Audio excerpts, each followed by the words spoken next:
ಶಿರೂರು ಗುಡ್ಡ ಕುಸಿತದಲ್ಲಿ ನಾಪತ್ತೆ ಆಗಿರುವವರಿಗೆ ಹಗಲಿರುಳು ಶೋಧ ಕಾರ್ಯ ನಡೀತಾ ಇದೆ. ಇದೀಗ ಸೇನೆ ಎನ್ಡಿಆರ್ಎಫ್ಗೆ ಬಲ ಭೀಮನ ಸಾಥ್ ಸಿಕ್ಕಿದೆ.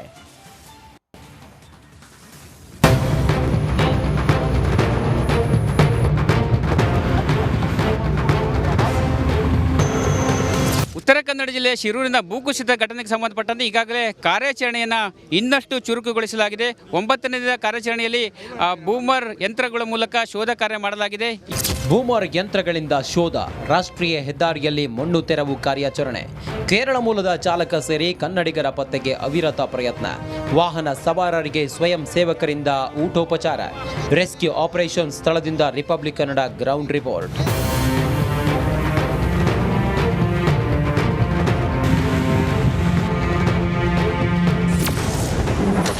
ಶಿರೂರು ಗುಡ್ಡ ಕುಸಿತ ಸ್ಥಳದಲ್ಲಿ ಕಾರ್ಯಾಚರಣೆ, ಕೇರಳದ ಚಾಲಕ ಕನ್ನಡಿಗರಿಗಾಗಿ ರೆಸ್ಕ್ಯೂ ಆಪರೇಷನ್, ಬೂಮರ್ ಯಂತ್ರದ ಮೂಲಕ ನಿರಂತರ ಶೋಧ. ಕಾರವಾರದ ಶಿರೂರು ಗುಡ್ಡ ಕುಸಿತ ಸ್ಥಳದಲ್ಲಿ ಶೋಧ ಕಾರ್ಯ ಮುಂದುವರೆದಿದೆ. 9ನೇ ದಿನವೂ ನಾಪತ್ತೆ ಆದವರಿಗೆ ಶೋಧ ಕಾರ್ಯ ನಡೆಸಲಾಗ್ತಿದೆ. ಬೂಮರ್ ಯಂತ್ರದ ಮೂಲಕ ರೆಸ್ಕ್ಯೂ ಆಪರೇಷನ್ ಮಾಡಲಾಗ್ತಿದೆ. ಕೇರಳ ಮೂಲದ ಅರ್ಜುನ್, ಕನ್ನಡಿಗರ ಪತ್ತೆಗೆ ರಕ್ಷಣಾ ತಂಡಗಳು ಹಗಲಿರುಳು ಶ್ರಮಿಸುತ್ತಿವೆ. ಕೋಸ್ಟ್ ಗಾರ್ಡ್ ಹೆಲಿಕಾಪ್ಟರ್ ಬಳಸಿ ಶೋಧ ಕಾರ್ಯ ನಡೆಸಲಾಗ್ತಿದೆ. ಕೇರಳ ಮೂಲದ ಲಾರಿ ಚಾಲಕ ಅರ್ಜುನ್ನ ಒಂದು ಶೋಧ ಕಾರ್ಯಕ್ಕಾಗಿ ಈಗಾಗಲೇ ಬೂಮರ್ ಯಂತ್ರಗಳ ಮೂಲಕ ಶೋಧವನ್ನು ಮಾಡ್ತಾ ಇದ್ದಾರೆ. ನೋಡ್ತಾ ಇರಬಹುದು, ರಾಷ್ಟ್ರೀಯ ಹೆದ್ದಾರಿಯಲ್ಲಿ ಬಿದ್ದಂಥ ಕಲ್ಲು ಮಣ್ಣುಗಳನ್ನು ತೆರವುಗೊಳಿಸುವ ಕಾರ್ಯ ನಡೆದಿದೆ. ಹಾಗಾದ್ರೆ ಈ ಬೂಮರ್ ಯಂತ್ರ ಹೇಗೆ ಕಾರ್ಯನಿರ್ವಹಿಸುತ್ತೆ ಅನ್ನೋದನ್ನು ನೋಡೋದಾದ್ರೆ, ಬೂಮರ್ ವಿಶೇಷತೆ ಏನು? 60 ಅಡಿ ಉದ್ದಕ್ಕೆ ಚಾಚೆ ಕಲ್ಲು ಮಣ್ಣು ಎತ್ತುವ ಯಂತ್ರ, ಹೈವೇಯಲ್ಲಿ ಬಿದ್ದ ಕಲ್ಲು ಮಣ್ಣು ಎತ್ತುವ ಸಾಮರ್ಥ್ಯ, ನದಿಯಲ್ಲಿ ಮುಳುಗಿದ ಟ್ರಕ್ ಮೇಲೆತ್ತುವ ಶಕ್ತಿ.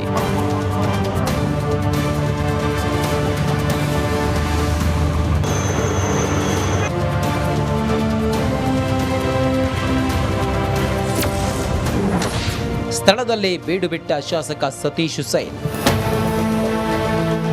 ಗುಡ್ಡ ಕುಸಿದ ಜಾಗದಲ್ಲೇ ಶಾಸಕ ಸತೀಶ್ ಸೈಲ್ ಬೀಡು ಬಿಟ್ಟಿದ್ದಾರೆ.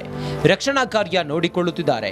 ನೌಕಾಸೇನೆ ಸಿಬ್ಬಂದಿ 2 ಸ್ಥಳ ಗುರುತು ಪತ್ತೆ ಮಾಡಿದ್ದು ಯಂತ್ರಗಳ ಮೂಲಕ ಹುಡುಕಾಟ ನಡೆಸಲಾಗ್ತಿದೆ.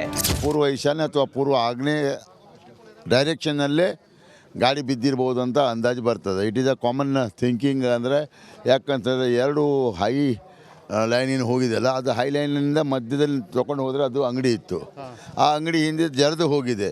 ಈ ಥರ ಮಧ್ಯದಲ್ಲಿ ಡಿವೈಡರ್ ಇರಲಿಲ್ಲ ಅಲ್ಲಿ. ಅರ್ಥ ಆಯ್ತಲ್ಲ? ಈ ಮಣ್ಣು ಏನಾಗ್ತದೆ, ಕೆಸರಾದ ಮೇಲೆ ಇದನ್ನು ನುಗ್ಗಿ ಹೋಗ್ತದೆ.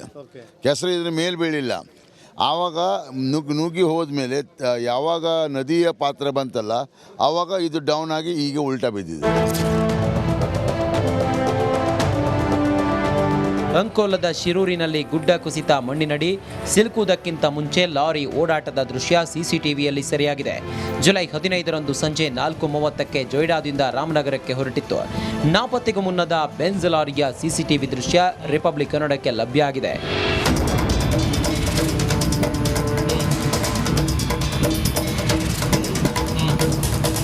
ಇನ್ನು ಗುಡ್ಡ ಕುಸಿತ ಸ್ಥಳದಲ್ಲಿ ಪರದಾಡುತ್ತಿರುವ ವಾಹನ ಚಾಲಕರಿಗೆ ಊಟ ವಿತರಿಸಲಾಗ್ತಿದೆ. ವಿವಿಧ ಸಂಘಟನೆಗಳ ಕಾರ್ಯಕರ್ತರು ಆಹಾರ ವಿತರಣೆ ಮಾಡುತ್ತಿದ್ದಾರೆ. ಹಲವು ದಿನಗಳಿಂದ ವಾಹನ ಚಾಲಕರಿಗೆ ತೊಂದರೆಯಾಗ್ತಿದೆ ಎಂಬ ಆರೋಪ ಕೇಳಿಬಂದಿತ್ತು. ಅದಲ್ಲದೆ ಕೇರಳ ಮಾಧ್ಯಮದಲ್ಲಿ ಕೂಡ ಈಗಾಗಲೇ ಲಾರಿ ಚಾಲಕರು ಪರದಾಡುತ್ತಿರುವ ಬಗ್ಗೆ ಒಂದು ರೀತಿಯ ಸುದ್ದಿ ಕೂಡ ಬಿತ್ತರಾದ ಹಿನ್ನೆಲೆಯಲ್ಲಿ ಈಗಾಗಲೇ ಉತ್ತರ ಕನ್ನಡ ಜಿಲ್ಲೆಯ ಅಲರ್ಟ್ ಆಗಿರುವಂಥ ಕೆಲವು ಸಂಘ ಸಂಸ್ಥೆಗಳು ಕೂಡ ಈ ಒಂದು ಕಾರ್ಯವನ್ನು ಕೂಡ ಮಾಡ್ತಾ ಇದ್ದಾರೆ. ನೋಡ್ತಾ ಇರ್ಬೋದು, ಶಿರೂರು ಭೂಕುಸಿತದಿಂದ ಜೀವಹಾನಿ ಮಾತ್ರ ಅಲ್ಲ, ರೈತರಿಗೂ ನಷ್ಟದ ಬರೆ ಎಳೆದಿದೆ. ಉಳುವರೆಯಲ್ಲಿ ಕೃಷಿ ಭೂಮಿ ಸಂಪೂರ್ಣ ನಾಶ ಆಗಿದೆ. ತುಳಸಿಗೌಡ ಎಂಬುವರ ಅಡಿಕೆ ಗಿಡಗಳು ನಾಶವಾಗಿದ್ದು ಕಣ್ಣೀರು ಹಾಕುತ್ತಿದ್ದಾರೆ. Bureau report, Republic Kannada.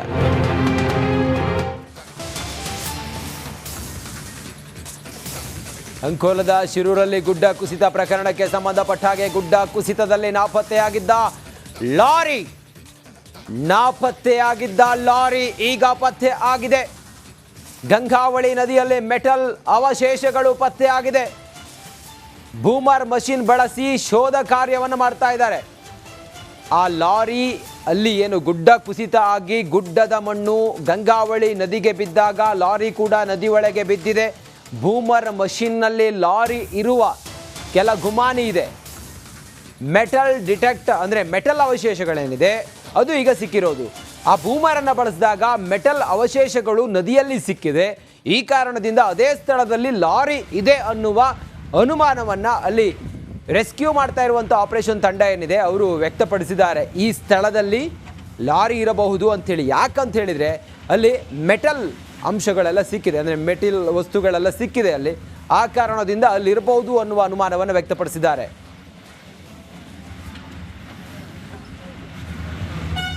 ನಾವು ಮೇಡಮ್ ಅವ್ರಿಗೆ ಹೇಳಿದ್ದೇನೆ ಅಲ್ಲಿ ಇಲ್ಲ ಅಂತ ಹೇಳ್ಕೊಂಡು. ಯಾಕಂತ ಹೇಳಿದ್ರೆ ನಾವು ಪಿಟ್ ಮಾಡಿ ನೋಡಿದ್ವಿ, ನಿಮಗೂ ಗೊತ್ತುಂಟು 12 ಫುಟ್ ಹೈಟ್ ಮತ್ತು 25 ಫುಟ್ ಉದ್ದ ಇದ್ದಾಗ ಅದರದ್ದು ಏನಾದರೂ ಏನು ಕಾಣಲೇಬೇಕಿತ್ತು. ಇವತ್ತು ವುಡನ್ ಲಾಗು ಕಾಣಬೇಕಿತ್ತು. ನಾನು ನಿಮ್ಮ ಮೊದಲಿಂದ ಏನು ಹೇಳ್ತಾ ಇದ್ದೇನೆ, ಆ ಗಾಡಿ ತಳ್ಳಿ ಹೋಗಿದೆ, ಉಲ್ಟಾ ಬಿದ್ದಿದೆ, ಅದ್ರ ಮೇಲೆ ಮಣ್ಣು ಬಿದ್ದಿದೆ, ಅದು ಮುಚ್ಚಿ ಹೋಗಿದೆ. ಆದರೆ ಅದರ metal full size of the vehicle type ಅವರಿಗೇನೋ ಒಂದು ಹಿಂಟ್ಸ್ ಸಿಗ್ತಾ ಇದೆ. ಆದರೂ ನಾನು ಅವರಿಗೆ ಧೈರ್ಯದಿಂದ ಇವತ್ತು ನಾನು ಅಂತೂ ಹೇಳೋದಿಲ್ಲ. ಯಾಕಂತ ಹೇಳಿದರೆ ಎಲ್ಲಿಯ ತನಕ ನಮಗೆ ಕನ್ಫರ್ಮೇಷನ್ ಒಂದು ಟಯರ್ ಅಥವಾ ಒಂದು ರೋಪು ಗಾಡಿದು ಸಿಗೋದಿಲ್ಲ, ಅಲ್ಲಿ ತನಕ ನಾವು ಕನ್ಫರ್ಮ್ ಹಿಡಿಯೋದಿಲ್ಲ ನನ್ನ ಪ್ರಕಾರ. ಅದನ್ನೇ ನಾವು ಮೇಡಮು ಅವರು ಅದನ್ನೇ ಹೇಳ್ಕೊಂಡು ತಿಳ್ಕೊಂಡಿದ್ದಾರೆ. ಅದನ್ನು ನಾವು ವೇಟ್ ಮಾಡ್ತಾ ಇದ್ದೇವೆ. ನಾಳೆ ಈ ಕಾರ್ಯಾಚರಣೆಯಲ್ಲಿ ನಮಗೆ ಯಶಸ್ಸು ಸಿಗ್ತದೆ ಅಂತ ಹೇಳ್ಕೊಂಡು ಸೊ ಇವತ್ತು ನಾವು ವಿತ್ ಸ್ಯಾಟಲೈಟ್ ಇಮೇಜರಿ ಮತ್ತು ಆರ್ಮಿ ತಂಡದವರು ಕೂಡ ಅವರು ಎಕ್ವಿಪ್ಮೆಂಟ್ಸ್ ಇಟ್ಕೊಂಡು ನಮಗೆ ಕೋಆರ್ಡಿನೇಟ್ಸ್ ಕೊಟ್ಟಿದ್ದರು. ಮತ್ತು ನೇವಿ ಅವರು ಕೂಡ ಇದೆಲ್ಲ ಸೆಪರೇಟ್ಲಿ ಆಗಿತ್ತು. ಎಲ್ಲ ಕೂಡ ಸೇರಿ ಅದೇ ಪಾಯಿಂಟನ್ನು ಒಂದು ಆಬ್ಜೆಕ್ಟ್ ಇರುವ ಥರ ಡಿಟೆಕ್ಷನ್ ಬರ್ತಾ ಇದೆ. We are based on the shape of it we are detecting ಅದು ಒಂದು ಟ್ರಕ್ ಥರ ಇರಬಹುದು ಅಂತ ನಾವು ಡಿಟೆಕ್ಟ್ ಮಾಡ್ತಾ ಇದ್ವಿ. ಆ ಕೋಆರ್ಡಿನೇಟ್ಸ್ ನಮಗೆ ಸಿಕ್ಕಿದೆ. ಇವತ್ತು ಇನ್ನೊಂದು ತಂಡದವರು ಬಂದಿದ್ದಾರೆ, ಪ್ರೈವೇಟ್ ಅವರು ನಾಳೆ ಇನ್ನೊಂದು ಬಾರಿ ಕನ್ಫರ್ಮ್ ಮಾಡ್ತಾ ಇದ್ದಾರೆ. ಅವ್ರದ್ದು ಏನು ಸ್ಪೆಷಾಲಿಟಿ ಅಂದರೆ ಸ್ಪೆಸಿಫಿಕ್ ಲೊಕೇಶನ್ ಇನ್ನೂ ಅಕ್ಯುರೇಟ್ ಆಗಿ ಕೊಡಬಹುದು ಅಂತ. ಸೊ ಅದು ಆದ ಮೇಲೆ ವಿ ವಿಲ್ ಕನ್ಫರ್ಮ್ ಅಲ್ಲೇ ಇದೆ ಅಂತ ಕನ್ಫರ್ಮ್ ಆದಮೇಲೆ ನೆಕ್ಸ್ಟ್ ಆಪರೇಷನ್ ನಾವು ಮಾಡ್ತೀವಿ. ನೇವಲ್ ಡೈವ್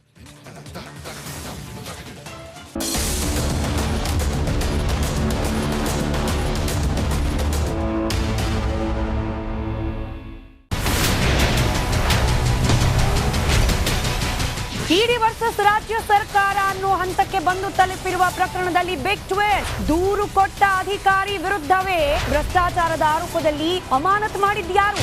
ಮುಖ್ಯಮಂತ್ರಿ ಸಿದ್ದರಾಮಯ್ಯ ಅವರು. ಇಡಿ ವಿರುದ್ಧ ಸಾಲು ಆರೋಪ ಮಾಡಿದ ಕಲ್ಲೇಶಪ್ಪ. ಹಾಗಂತ ಕಲ್ಲೇಶಪ್ಪ ಸಾಚಾ ಮನುಷ್ಯ ಅಲ್ಲ ಅನ್ನೋದನ್ನು ಈಗ ಪ್ರೂವ್ ಮಾಡ್ತೀನಿ ನಾನು.